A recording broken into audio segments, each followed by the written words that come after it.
Today we're learning something about economics and investing. I've got this audiobook over here, Investor, and listening to audiobooks has been a great investment of my time. In my past, I used to always listen to them while riding on the bike.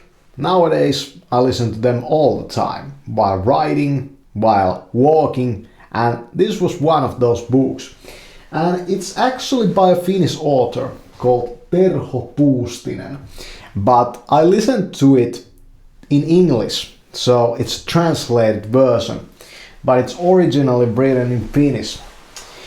I just happened to got it for cheaper in English, and it's a book about 7 hours long or 6 hours long about investing. And investing is when you put money into a company's share, in the stock, or in a fund, and that gains and grows or diminishes in value. And there's something called the stock market. You probably already know this. And there are ways of investing that differ from each other.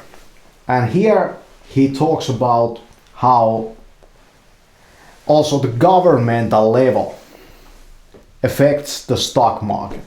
And he goes into the reasons of why the top companies are at the top in the stock market. Because it's not always related to their business success.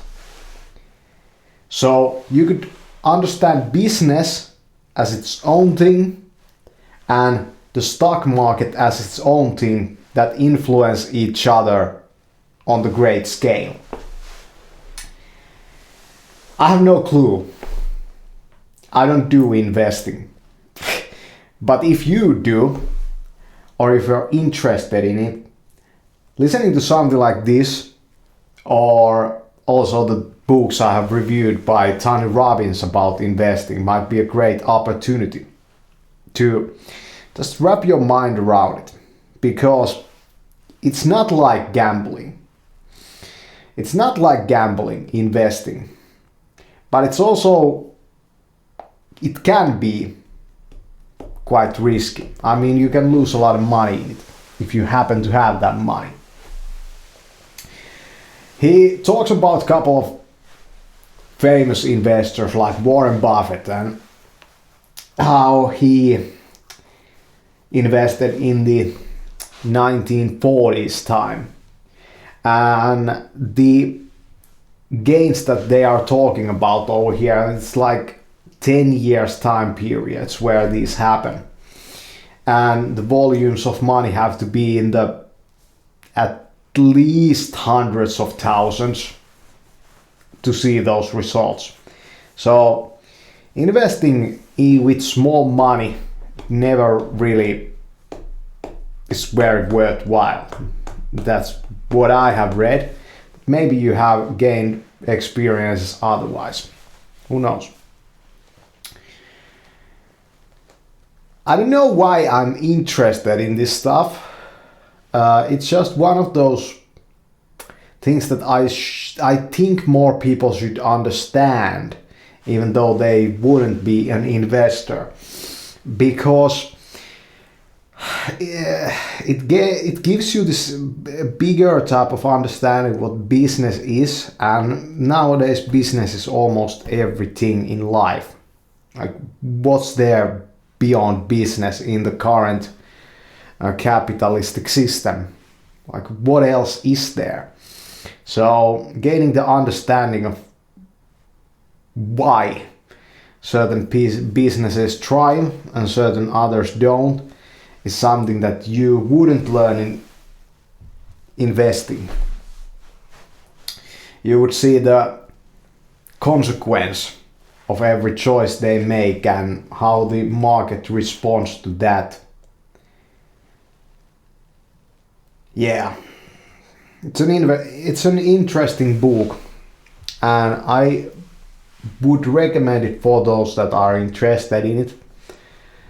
But I also think that most people should just gain the basics about investing and what it is, so they don't get pulled into it if they happen to make something like, well, 50k or 100k a year, and somebody poses them an idea that maybe you should invest in this index. Through this book you will understand why you maybe should or shouldn't do just that. Yeah, and in the investment world with these funds, there's a lot of middlemen there that gain their livelihood through people investing in it. So it might be a viable career path if you're interested in,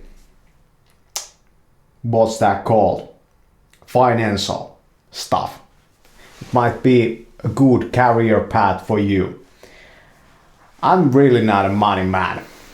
I really cannot care too much of shit about it, but I like to learn, and maybe I'll learn something through here, but there's bound to be better stuff about it. And also in this book he makes it clear that contacts, knowing the right people, will up your chance in the game. Yeah, so remember this when next time you're post an idea that maybe you should put your money here.